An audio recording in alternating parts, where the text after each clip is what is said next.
Mr. President, I'm honored to address today the UN Security Council, and I'm grateful to the Presidency of Panama for convening this emergency meeting at Ukrainians' request. We ask for this meeting as the Council should not be sidelined in addressing Russia's terror attack yesterday. The Charter entrusts the Council with a primary responsibility to maintain international peace and security. For the people of Kyiv, Kharkiv, Zaporizhia, Sumy, my native Chernihiv, and many other regions across Ukraine, there have been neither peace nor security. Just yesterday night, Russia employed 629 airborne weapons. There were Shahed strike drones and other UAVs. They were cruise, air ballistic missiles. Russia again targeted residential buildings and claimed innocent lives. As of now, 25 people were killed, including 4 children. I just wanted to show some of the photos of people that have been killed yesterday, 25 of them. 63 others were injured, among them 11 children. The youngest victim was a girl, not yet 3 years old. Born under Russian shelling in October 2022, she was killed by Russian shelling in August 2025. Among other civilian facilities, the strike also severely damaged the premises of the EU delegation to Ukraine. An attack on a diplomatic mission is utterly unacceptable and demands strong condemnation and an appropriate response from the international community. We are grateful to all who have expressed solidarity with Ukraine and its people following the Russian heinous attack. I would particularly like to thank the UN Secretary General for his strong condemnation of Russian shelling and for supporting efforts to achieve a just, comprehensive and lasting peace in line with the UN Charter. President Zelensky spoke with the Secretary General yesterday to discuss the necessary steps to stop the killings. At the same time, alongside words of support, we value concrete action that both strengthen our defense capabilities and save human lives. Ukraine urgently requires additional air defense systems to protect our people, to protect our territory, as well as long-range strike capabilities to neutralize Russian military facility from which attacks are launched. Distinguished members, let me be clear. These killings are deliberate acts of terror. It's informed decision taken by Moscow to continue its systematic campaign to terrorize civilians and extinguish any semblance of normal life.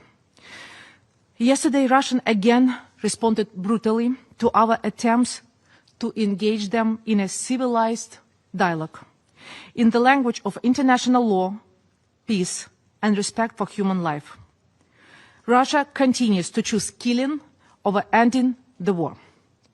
We should take this into account in our efforts aimed at peaceful resolution and establishment of reliable security guarantees. These guarantees shall protect both Ukrainian sovereignty and the lives of Ukrainian people, especially children. Our people must feel safe already today. That's why ceasefire remains an essential prerequisite for successful future negotiation. How can genuine talk can be conducted while Russia's contribution remains the bodies of Ukrainian children retrieved from the rubble? Just look at this photo and you would understand everything. Russia is recognized perpetrator of crimes against Ukrainian children. For the third consecutive year, Russia has been placed on the shame list in the Secretary General reports on children and armed conflict. Yesterday, Russia airstruck on Kyiv killed 4 children. Since the beginning of Russian full-scale invasion, at least 20 children have been sexually abused by Russian forces. Another 2,139 have been wounded, and 2,193 remain missing. Tens of thousands more have been stolen. 1.6 million trapped under Russian control and the occupied territories of Ukraine. 10-month-old Margarita Prokopenko was among them. In 2022, Russian officials took her from Kherson Children's House. In Moscow, her documents were forged. She was given a new Russian birth certificate with a new name.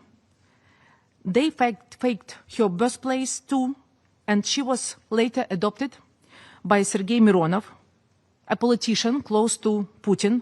Now she's Marina Mironova from Podolsk, Moscow region. A Ukrainian baby stolen, her name wiped away, her identity destroyed. Margarita's case is not isolated. It's policy. Ukrainian children are stripped from family, from language, from memory, from history.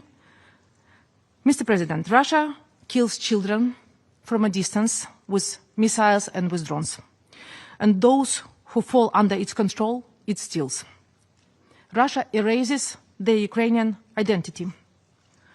Children are forced to forget who they are. Some are drafted into Russia's army. They kill and die fighting against their own people. Their council cannot stay silent. Child abduction must end, and every Ukrainian child must be returned home now, before more lives are shattered.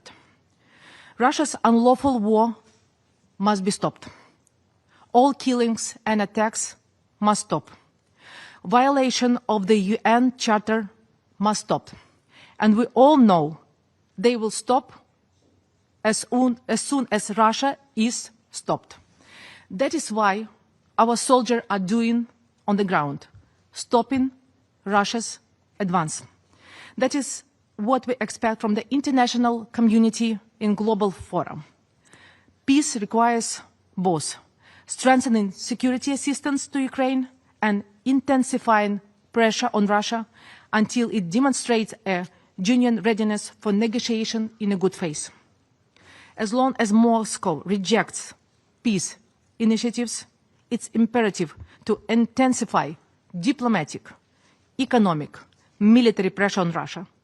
This includes swift adoption of the European Union 19th sanction package, full disconnection of Russia from international financial systems, sanctions against the so-called shadow fleet of oil tankers, the imposition of strong tariffs to undermine Russia's war economy, and the strengthening of personal sanctions against Russian political and military leadership to ensure they cannot evade accountability. Russia must be deprived of the means to finance its war and its crimes. Let me reiterate that strengthening our defense capacity will also serve the goal of encouraging Russia to engage more constructively with international peace efforts. Mr. President, Ukraine remains ready to give diplomacy a genuine chance with the goal of achieving a comprehensive, just, and lasting peace. We highly value the diplomatic efforts of President of the United States, Donald Trump, and the European leaders. Yet Russia's ongoing attack undermines and devalue these efforts by the American leadership, supported by many European states and states from other regions of the world. Let me emphasize, the people of Ukraine still hope that this Council and its member states, who have consistently emphasized the need for cessation of the hostilities, will now show the courage to turn word into action by supporting a relevant solution on the matter.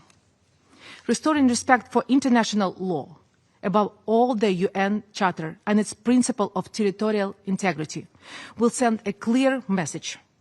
Aggression must be punished, never rewarded. Thank you for your attention. The meetings on Ukraine that our Western colleagues requested follow the same fairly primitive template. Russia is accused of strikes on Ukrainian cities, and they try, without evidence, to assert that the targets of the attacks were allegedly civilian objects, ignoring the fact that during our strikes, civilian casualties are caused exclusively by falling shrapnel from missiles and drones that are shot down, or directly by Ukrainian air defense missiles that have gone off course. And the reason for that is also well known.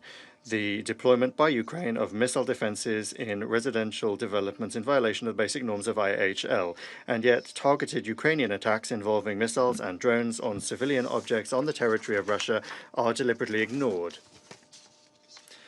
This is the ham-fisted formula that our Western colleagues and again, they seem to be filling up the room today like sardines. They could long ago have trained an AI to follow this scheme when writing their generic statements, given how inhuman and detached from reality it is. And perhaps they're already doing that, since there's nothing new that goes beyond this template that we've heard today.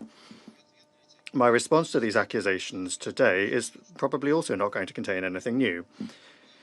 Yes, we did indeed, in the night between the 27th and the 28th of August, in pursuit of the aim of demilitarizing Ukraine, strike objects that relate to the military-industrial complex of that country.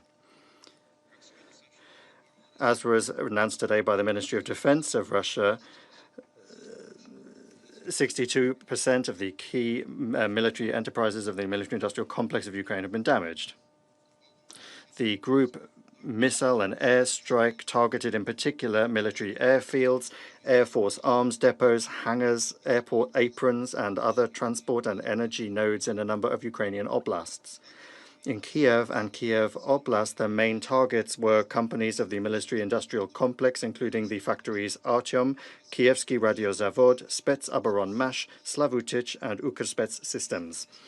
They were directly involved in the development and production of various forms of UAVs, and they have capacity for the repair and production of radar stations, fire control systems, and UAF communications equipment, as well as UAF assembly lines and warehouses. At the same time, the Kyiv regime, as in the past, shamelessly and criminally used the tactic of a human shield by putting these enterprises of the defense complex, air defenses and electronic warfare, near residential developments and densely populated areas of cities. And so it's no surprise that once again, Ukrainian air defense missiles hit residential districts. And that was the reason for damage being caused to the buildings of the UK and EU missions, and also the death of civilians in partially destroyed residential buildings. However, these victims were not only not forcing the criminal regime to, at long last, remove air defenses from and military enterprises from residential districts, but are actually being used by them as a tool for political manipulation. Every such tragedy is intentionally whipped up to blame the deaths of Ukrainian civilians on Russia, to appeal to Western sponsors and international donors, to demand the introduction of new sanctions, and to angle for new arms deliveries. And that happened today as well. Before our eyes, with the complicity of Western members of the Security Council, the lives of the civilians of Ukraine have been turned into a bargaining chip, and human suffering is becoming a way to achieve mercenary foreign policy goals.